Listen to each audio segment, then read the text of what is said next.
سمية الخشاب بعد ما نزلت صورة ليها بنفس لبس أحمد سعد وقالت بحبكوا قوي، كانت بتتريق على أحمد سعد وبترد عليه بضحكة سخرية. أحمد سعد مسكتش، نزل على صفحته صور ليه هو ومراته عشان يستفزها ويضايقها ويفرسها، وكتب وقال لها بجد انتي هدية، هدية من ربنا ليا. وضحك ضحكات كده سخرية، نفس الضحك بتاعت اهو زي ما احنا شايفين سمية الخشاب.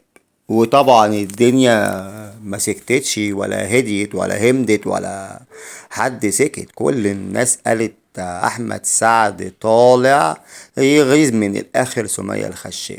وطالع بقى متصور مع مراته صور في اماكن جامدة جدا، وبيقول لها انتي حب عمري وحب حياتي. وهي دخلت في التعليقات قالت له ربنا يخليك ليا يا حبيبي. ودخل واحد في التعليقات يقول له يا عم ما تريحونا بقى وارجع لسمية الخشاب وخليها معاك انت ومراتك ديت. وطبعا مراته ديت بقى ايه، مكفياه ومريحاه ومظبطاه ومخلياه ايه بقى، مظبط حاله زي ما احنا شايفين.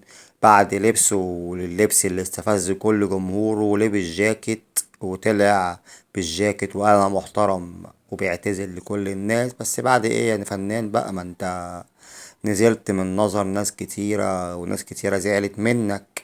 ولكن بقى صوره مع مراته بكل ضحك وكده وبكل رياكشن مختلف، وبيوصل رسالة لسمية الخشاب. ومراته عارفة الكلام ده، ولكن هي بتعدي وساكتة علشان تعيش. عشان ايه؟ ده احمد سعد الفنان اللي كل شوية يطلع بترند.